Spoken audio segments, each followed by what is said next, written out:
Je suis le docteur Inès Alain Boulende Saboubanga, spécialiste en médecine et biologie de la reproduction. Donc, j'ai nouvellement intégré le laboratoire du HM depuis 3 mois.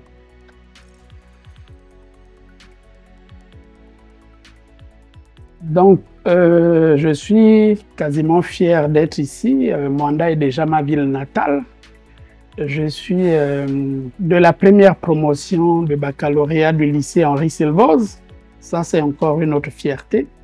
C'est un peu le retour de l'enfant prodige à la maison, on va dire. Après mes études secondaires, donc j'ai étudié au Mali où j'ai obtenu une maîtrise en microbiologie et microbiologie et biochimie. Ensuite, je suis allé au Canada où j'ai obtenu un master en microbiologie et immunologie de l'Université Laval au Québec.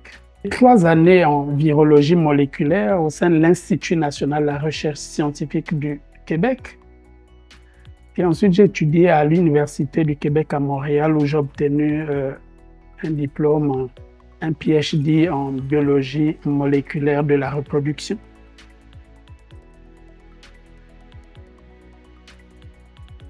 Avant d'être biologiste de la reproduction, c'est une spécialité poussée de la biologie. Évidemment, on a d'abord été formé dans la biochimie, la microbiologie et la virologie. Et donc, le laboratoire du HMA a fait dans le diagnostic, n'est-ce pas? On s'occupe ici des analyses. Hein. Et l'un des challenges, suite à mon recrutement, c'est de mettre en place une plateforme de biologie moléculaire. Dans l'unité de biologie moléculaire, qui est un des dadas de la compagnie, va permettre au fait à la société de prendre en charge ces patients atteints de maladies virales, n'est-ce pas?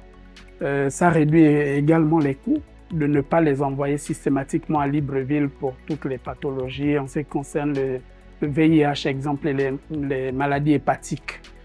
Donc, on aura une plateforme ici bientôt qui est en cours d'optimisation, qui va permettre de tout gérer ici au niveau du laboratoire.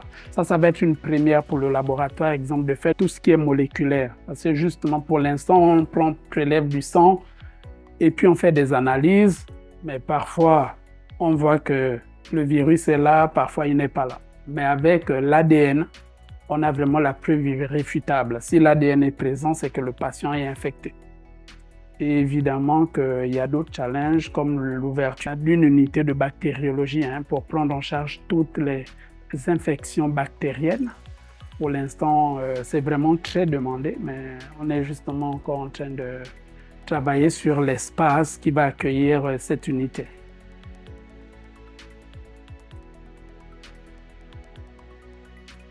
La banque de sang fait partie du laboratoire.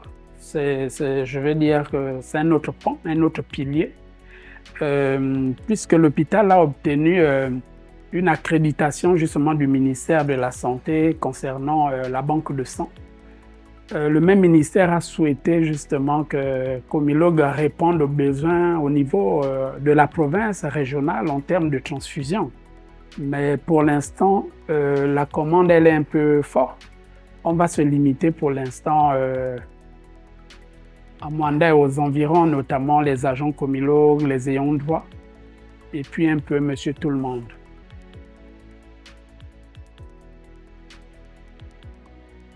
Oui, effectivement, le laboratoire est ouvert. Nous recevons chaque jour des patients d'ailleurs, que ce soit l'hôpital général ou même des prescriptions de Bakumba, etc. L'hôpital est ouvert, ça témoigne justement de la nouvelle politique RSE de la Comilog, justement, qui a étendu son offre quasiment au niveau régional parce que les gens viennent de loin. Et je profite du message justement pour nos agents Comilog. Le fait que Comilog a ouvert les services à un peu tout le monde fait que vous connaissez un peu trop d'attentes au niveau de l'hôpital, même en ce qui concerne les consultations au niveau des médecins. Parce qu'à l'époque, quand c'était Comilog et les ayants droit, c'était plus fluide. On arrivait à n'importe quelle heure et puis on se faisait consulter. Donc, il faut juste être un peu patient parce que